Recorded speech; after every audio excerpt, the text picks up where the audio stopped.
Hello dear students, this is Ajdi Sharma. Welcome you in online maths classes. हम यहाँ पे 11th की maths के बारे में स्टडी करेंगे, जिसका फर्स्ट जो चैप्टर का नाम है दैट इज सेट। तो हम ये देखते हैं पहले कि सेट का मीनिंग क्या होता है, सेट कहते किसको हैं। ठीक है, तो देखिए एक्चुअल में सेट से पहले हम कुछ अपनी डेली लाइफ में जो यानी कलेक्शंस होते हैं उनके बारे में स्टडी करते हैं। तो देखिए कुछ यानी कलेक्शन में ले लेता हूँ। ये अपने पास में क्या है, ये कलेक्शन है, यानी कलेक्शन किसका है, collection of things. We are talking about collection of things. ये दो टाइप में होता है, एक तो होता है डिफाइंड और एक होता है नॉट डिफाइंड। अब इन दोनों में डिफरेंस क्या है? ठीक है, आई मीन टू से कि what is the difference between defined collection and not defined collection. इन दोनों के बीच में हम डिफरेंस को सीखेंगे। तो देखिए सबसे पहले मान लीजिए मैंने ये डिफाइंड यानी कलेक्शन ले लिया। डिफाइंड अभी कलेक्शन क्या है, तो डिफाइंड कलेक्शन का मतलब क्या है कि जैसे कि मैंने ले लिया यहाँ पे बनाना, मैंगो, ठीक है, या फिर पाइनएप्पल एक्सेट्रा। ये क्या है, मैंने कुछ थिंग्स ले ली, बनाना, मैंगो, पाइनएप्पल, एप्पल, गावा, लीची एक्सेट्रा। ठीक है ना, लिख देते हैं चलो। और दैट इज एप्पल, गावा, ठीक है, एक्सेट्रा। आप जानते हैं कि ये जो थिंग्स हैं इनको हम क्या कहेंगे, दीज ऑल आर फ्रूट्स। तो हम यहाँ पे कह देते हैं कि ये आपका ये फ्रूट का ये कलेक्शन है। ये this is the collection of fruit. तो यहाँ लिख देते हैं कलेक्शन ऑफ फ्रूट। ठीक है, ये अपने आप में प्रॉपर एक डिफाइंड कलेक्शन है। क्यों? ईच जो ये थिंग है, चाहे वो बनाना हुआ, चाहे मैंगो है, चाहे पाइनएप्पल है, चाहे वो एप्पल है, या फिर इट इज गावा। ठीक है, each belongs to this collection named by fruit. इसी तरह से हम यहाँ पे कह देते हैं हम कलेक्शन ऑफ, ठीक है, दैट इज हम कह देते हैं यहाँ पे वीकडेज। ठीक है, और वो आप जानते हो दैट इज मंडे, ठीक है, ट्यूसडे, फिर वेडनेसडे, फिर Thursday, then Friday, then Saturday, then Sunday. ठीक है, अब इनका जो कलेक्शन है ये क्या है, अपने आप में इन सबको हम कहते हैं कि ये दीज आर वीकडेज है, यानी कि ये वीकडेज का ये कलेक्शन है। ठीक है, तो आप देख सकते हैं कि each belongs to this collection, और इस यानी कलेक्शन का नाम क्या है, वीकडे, यानी कि ईच बिलोंग्स टू वीकडे। ठीक है, तो ये जो कलेक्शन है अपने आप में प्रॉपर डिफाइंड हो गया। प्रॉपर डिफाइंड का मतलब क्या है कि इस यानी जो ये कलेक्शन है, इस यानी कलेक्शन के अंदर में आने वाला ईच जो थिंग है वो इस यानी कलेक्शन से बिलोंग करती है। इसी तरह से हम कह सकते हैं कलेक्शन ऑफ यानी मंथ, ठीक है, ऑफ मंथ। तो वो आपका जनवरी हो गई, फरवरी, मार्च, अप्रैल, मई, जून, जुलाई, अगस्त, सितंबर, अक्टूबर, नवंबर एंड दिसंबर, ये सब आ जाएंगे। ठीक है, जैन, फेब, ठीक है, मार्च, ठीक है, डॉट डॉट डॉट कहाँ तक, दैट इज दिसंबर। तो ऑब्वियसली ये भी अपने आप में प्रॉपर वेल डिफाइंड कलेक्शन है, जिसका नाम क्या है, यानी कलेक्शन ऑफ द मंथ। ठीक है, जिसमें कि जैन, फेब, मार्च, अप्रैल, मई, जून से लेके दिसंबर तक each belongs to this collection. This is why ये भी अपने आप में प्रॉपर डिफाइंड कलेक्शन हो गया। ठीक है, हम मैथ में बात करते हैं। तो देखिए आप ये जानते हो कि 0, 1, 2, 3, 4 डॉट डॉट डॉट डॉट। आपको पता होगा इनको हम क्या कहते हैं, इनको हम कहते हैं या होल नंबर। तो ऑब्वियसली ये कलेक्शन हो गया होल नंबर का। ठीक है, यानी collection of that is whole number. ठीक है, क्यों? क्योंकि ईच नंबर दैट इज, चाहे वो 0 हो, चाहे 1 है, चाहे 2, चाहे 3, चाहे 4, चाहे कोई भी हो, that is belonging to this group name named by collection of whole number. ठीक है, तो ये भी अपने आप में प्रॉपर डिफाइंड हो गया। तो जो भी अपने आप में प्रॉपर डिफाइंड यानी कलेक्शन होते हैं, ठीक है, उनको हम सेट कहते हैं। ये जो सेट है, इस सेट का मतलब यानी एक ऐसा कलेक्शन जो अपने आप में प्रॉपर डिफाइंड है। प्रॉपर डिफाइंड का मतलब उस यानी कलेक्शन की ईच जो ऑब्जेक्ट है, जो थिंग है, that must be exist in that यानी कलेक्शन, ठीक है। Such a collection is called set, ठीक है। जो डिफाइंड यानी कलेक्शन है दैट इज कॉल्ड सेट, ठीक है। अगर हम करें नॉट डिफाइंड की, तो देखिए नॉट डिफाइंड का मतलब क्या है।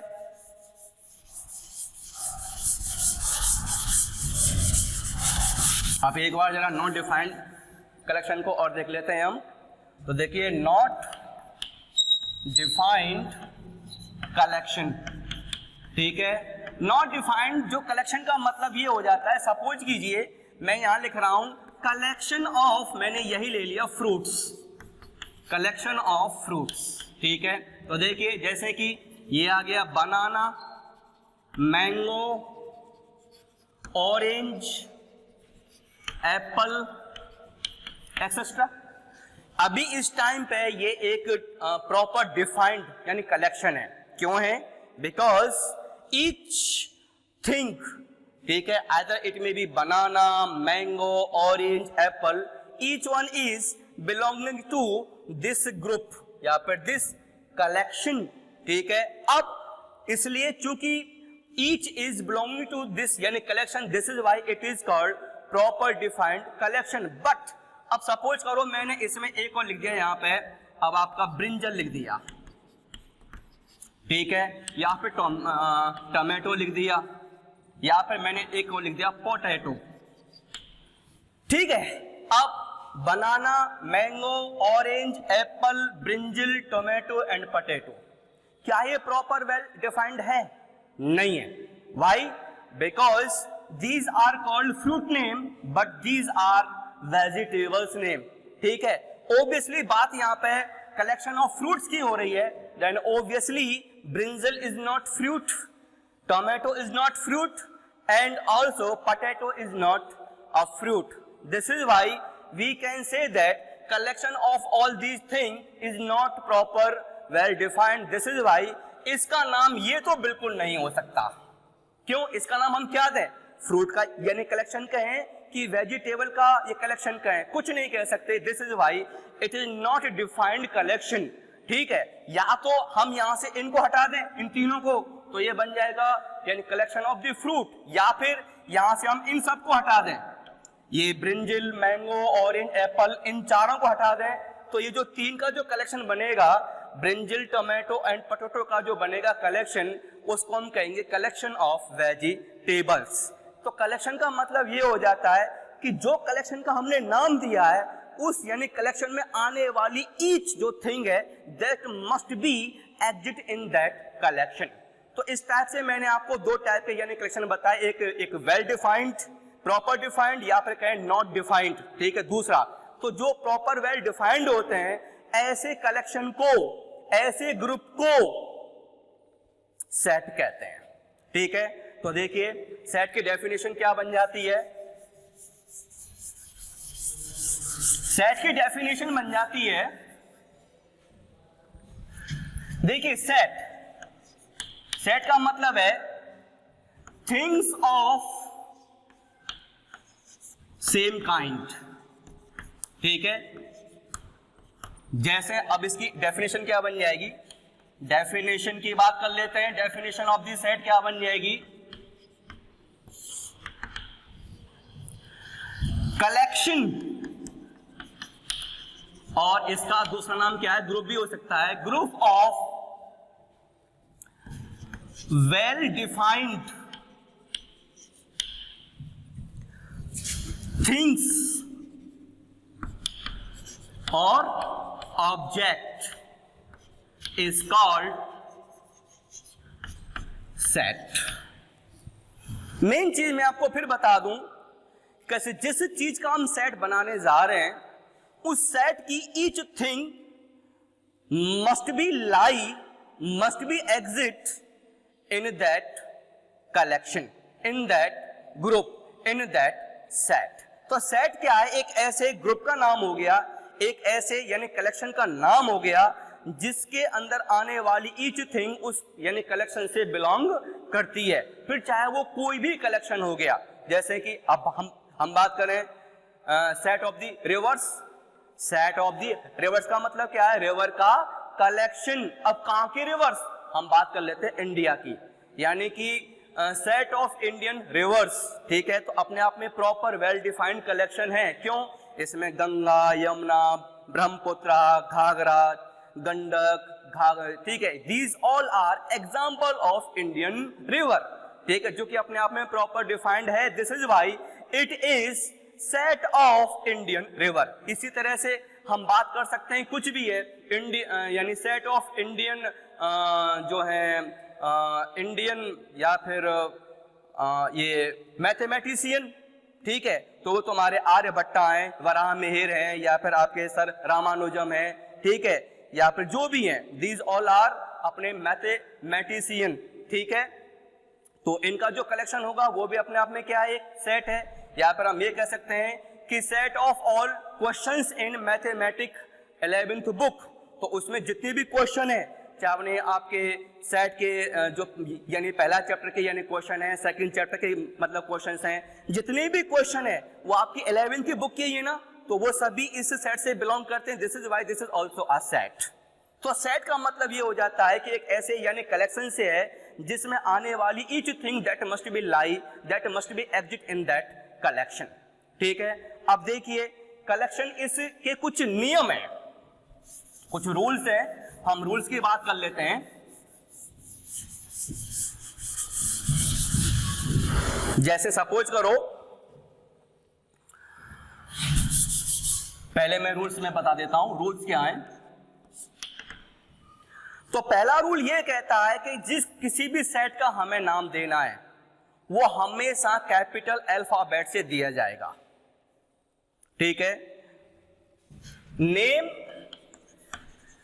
Of set should be written in capital alphabet,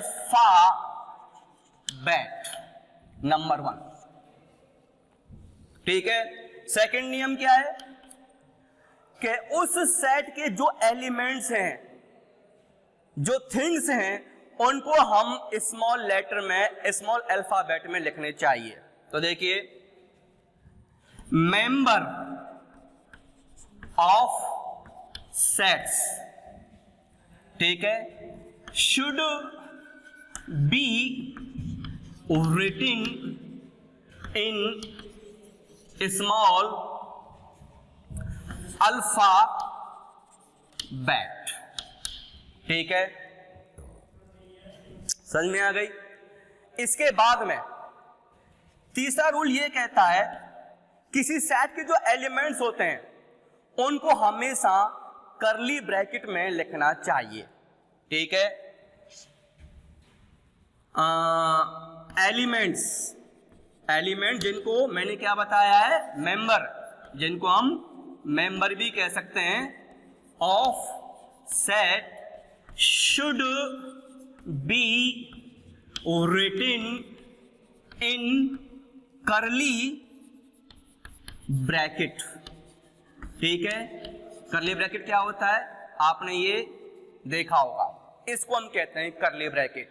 तो किसी सेट के जो एलिमेंट्स हैं वो हमेशा कर्ली ब्रैकेट में लिखे होने चाहिए। एग्जाम्पल की बात करें तो जैसे हमने एक सेट ले लिया, सेट ऑफ वॉवल्स, एक सेट ले लिया। आप जानते हैं कि आपके ए से लेकर जेड तक अल्फाबेट में 5 वॉवल्स होते हैं, ए ई आई ओ यू, ये वॉवल्स हैं, ठीक है। तो हमने क्या किया, लिख दिया हमने, ये पहले हमने लगाया ये कर्ली ब्रैकेट। फर्स्ट एलिमेंट ए है तो स्मॉल लेटर में लिखेंगे क्योंकि ये इसका मेंबर है। मेंबर को हम एलिमेंट भी कहते हैं, ठीक है, ऑब्जेक्ट भी कहते हैं। तो ये जो मेंबर है यानी एलिमेंट, ठीक है, पहला एलिमेंट ए हो गया क्योंकि ये वॉवल की बात कर रहा है, तो पहला vowel is A, second one is E, then third one is I, fourth one is O and last one is U. ये क्या है? इस सेट के एलिमेंट्स हो गए। These all are elements of this set and set is what? Set is set of the vowels, ठीक है, and each element is belongs to this set, ठीक है। अब इसको हमने करली ब्रैकेट से कर दिया बंद, ये तुम्हारा सेट हो गया, ठीक है। अब इस सेट का हमें नाम भी देना है कुछ, ये तो सेट हो गया, अब इस सेट का नाम क्या है, तो हमने इस जो सेट ऑफ वॉवल्स है इसको हमने रिप्रेजेंट कर दिया बाई एक्स, कुछ भी ले लो, एक्स ले लीजिए, एम ले लीजिए, जो भी आपको अच्छा लगे वो आप कैपिटल में इसका यहाँ पे हम नाम दे देंगे। तो यहाँ पे ये जो कैपिटल एक्स है, it is representing name of this set and all these small letter are representing elements member of this set and all these member should be written in curly bracket, ठीक है। ये इस set के rule है। अब आगे देखिए,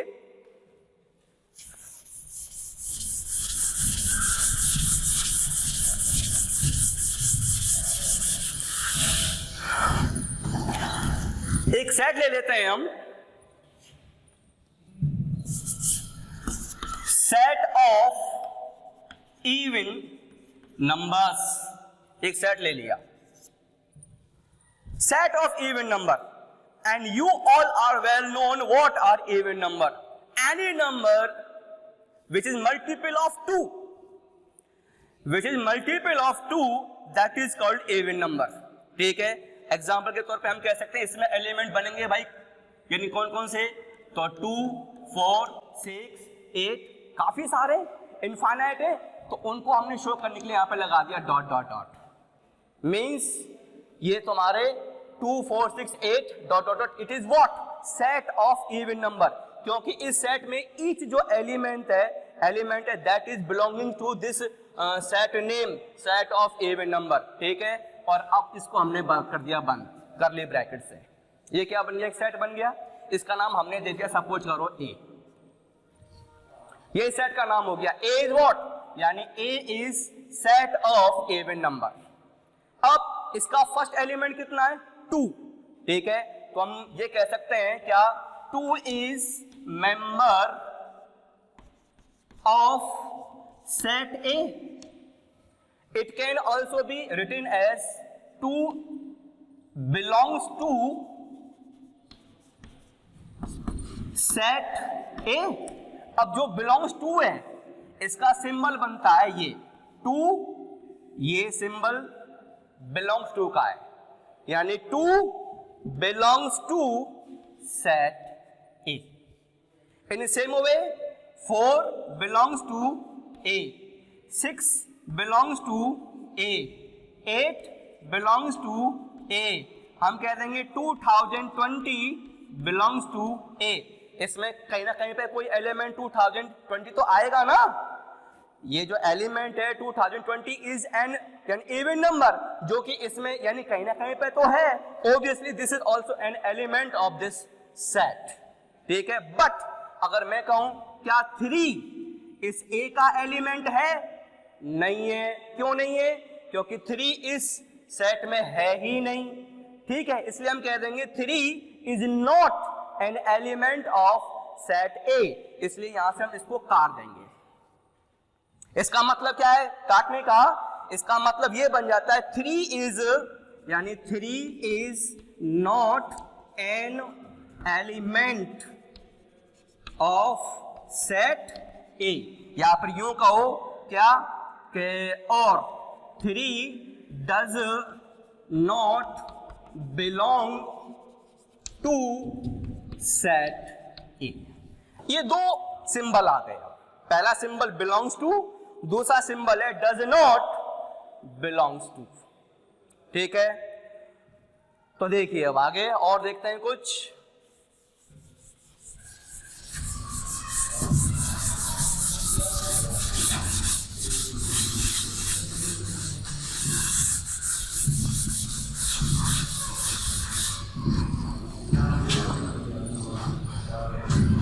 अच्छा एक चीज देखते हैं,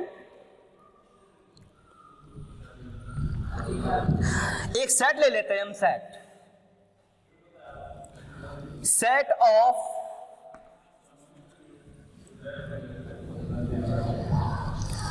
bright student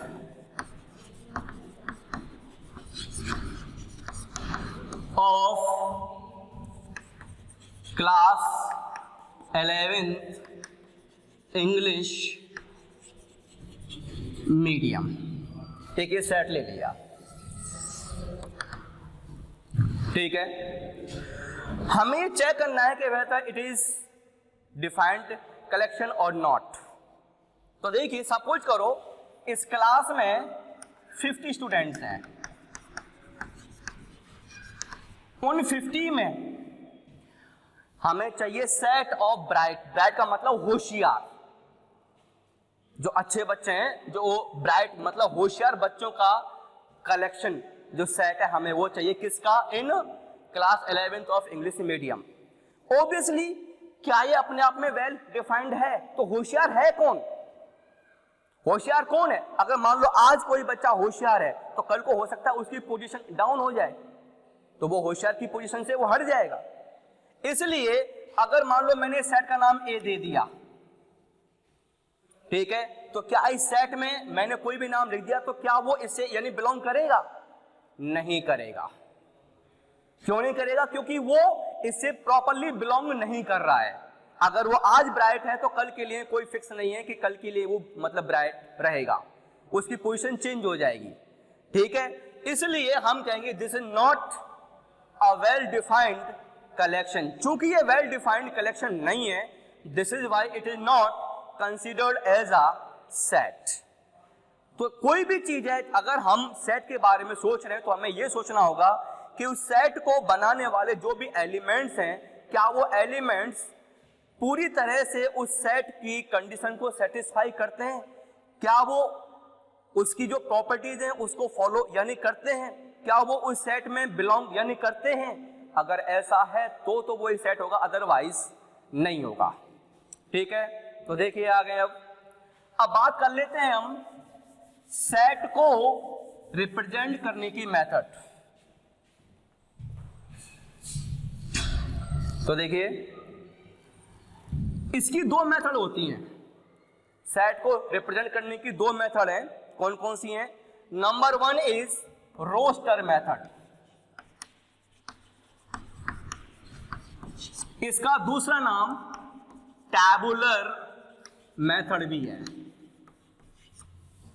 and second one is, जो कि सेट को रिप्रेजेंट करने की मेथड है, सेकेंड मेथड का नाम है set builder method. These two methods are the ways in which a set can be represented. कल हम इन दोनों मेथड के बारे में स्टडी करेंगे, समझेंगे इन दोनों का मीनिंग क्या है, and how can we express a set in form of both these two method. तो आप लोग सेट को स्टडी करें, समझें, और कल इनके बारे में हम स्टडी करेंगे, इसके जो टाइप्स हैं उनको भी देखेंगे। Thank you.